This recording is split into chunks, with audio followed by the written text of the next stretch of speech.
할렐루야. 새벽기도에 오신 성도님들을 주님의 이름으로 환영하고 축복합니다. 오늘은 열왕기상 21장 11절에서 29절의 말씀을 가지고 악을 경계하고 선을 이루세요라는 제목으로 하나님 말씀을 나누겠습니다. 제가 먼저 성경 봉독하겠습니다.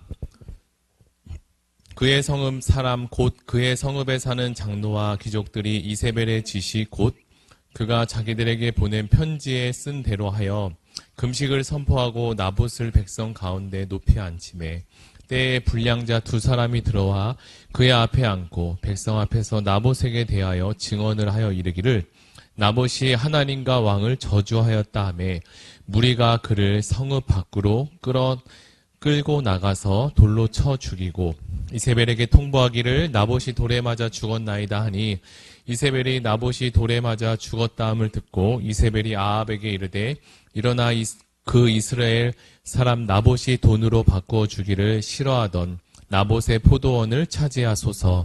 나봇이 살아있지 아니하고 죽었나이다. 아합은 나봇이 죽었다함을 듣고 곧 일어나 이스라엘 사람 나봇의 포도원을 차지하러 그리로 내려갔더라. 여호와의 말씀이 디셉 사람 엘리야에게 임하여 이르시되 너는 일어나 내려가서 사마리아에 있는 이스라엘의 아합 왕을 만나라. 그가 나봇의 포도원을 차지하러 그리로 내려갔더니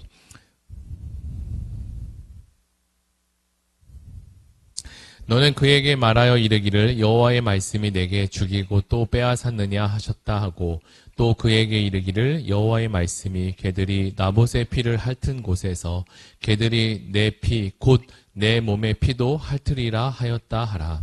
아합이 엘리야에게 이르되 내 대적자여 내가 나를 찾았느냐 대답하되 내가 찾았노라.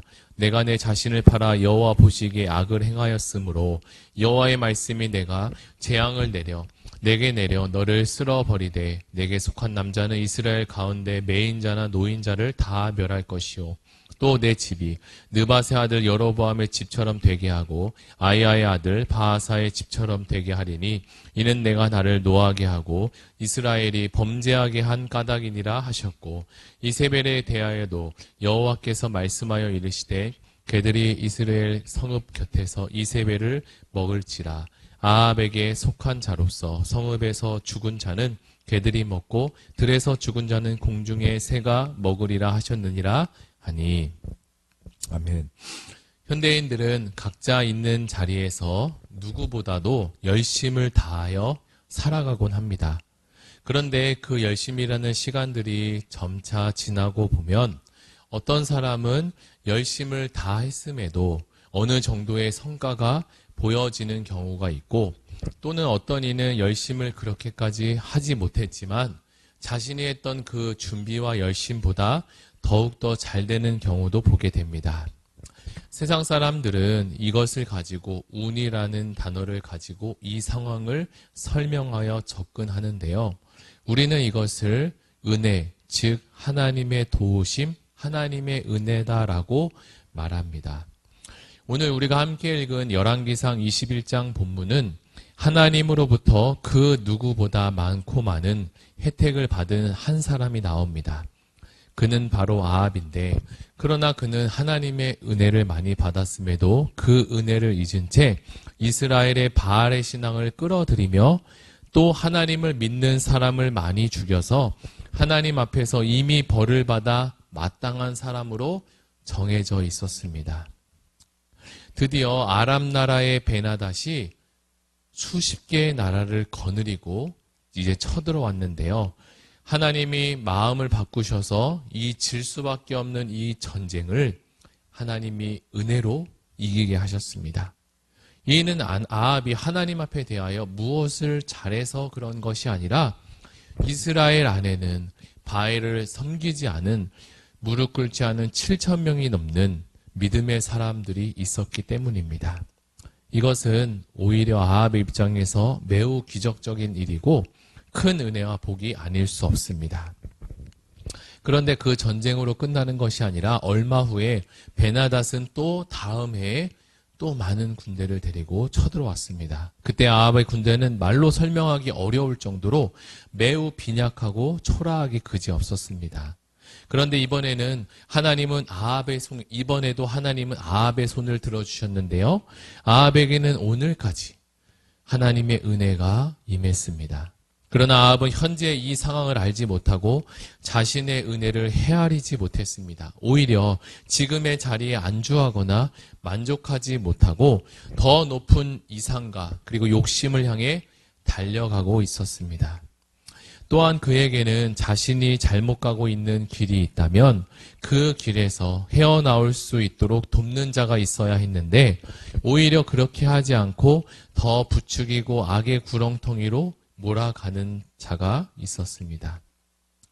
그 이세벨이라는 사람은 아합의 아내로서 여호와의 신앙을 저버리고 바알 신앙을 퍼뜨리게 하기 위하여 이스라엘에 도착해 있었고 하나님의 율법을 무시하고 업신여기는 악한 사람이었습니다.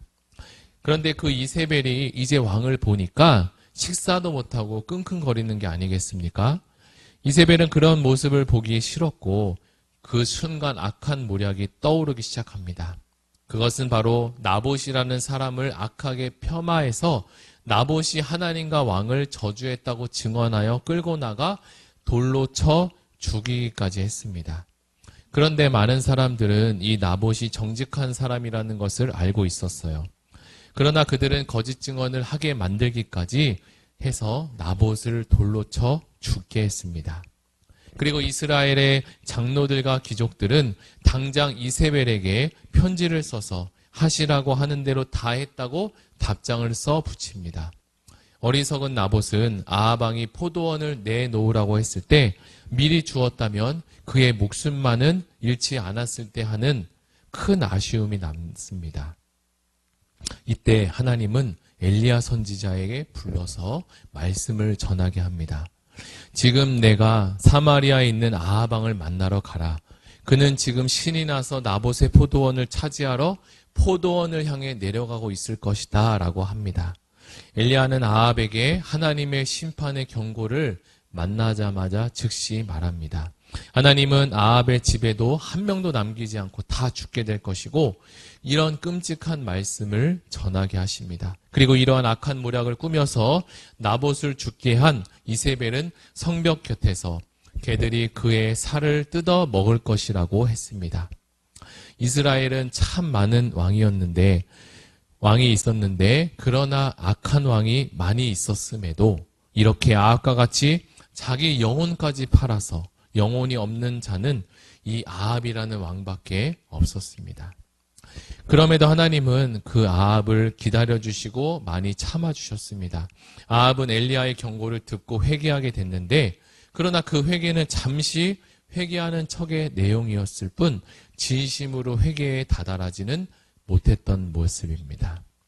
자기의 옷을 찢고 굵은 배로 옷을 동이고 금식까지 하면서 고개를 들지 않고 길을 다니며 겸손한 모습을 했지만 그것은 잠시뿐이었습니다.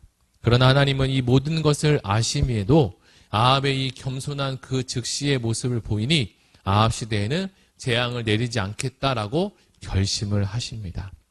그러나 안타깝게도 아합의 이러한 회개의 행보는 오래 지속되지 못했습니다. 결국 아합은 아람과의 전쟁에 죽게 되는데 개들이 그의 죽은 시체의 피를 핥았습니다.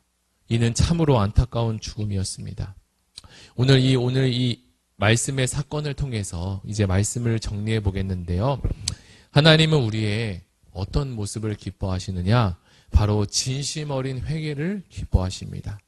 우리는 연약하고 부족해서 어떤 큰 실수와 부족함이 있을지라도 마음이 크고 넓으신 그 사랑이 많으신 주 하나님은 우리의 회개하는 기도와 돌이키는 그 모습에 사랑을 더해 주시는 분입니다. 오늘 말씀을 붙잡고 함께 기도하길 원합니다. 우리 모두는 예수님께서 사랑하시는 우리를 사랑하셔서 예수 보혈의 그 능력으로 예수 보혈의 피로 우리를 구원에 이르게 해주셨습니다. 그 보혈은 우리를 깊은 수렁에서 건져내 주셨고 다른 사람의 재물이나 그리고 물건에 대해서 탐내지 않기를 그리고 불의한 말과 행동을 더 이상 하지 않고 우리에게 선한 양심과 그리고 사랑으로서 살아내는 우리 모두가 되시기를 하나님께서 원하고 계십니다. 우리 모든 성도님이 그런 분들이 되시기를 예수님의 이름으로 축복합니다. 우리 다 같이 말씀을 붙잡고 함께 기도하시겠습니다.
주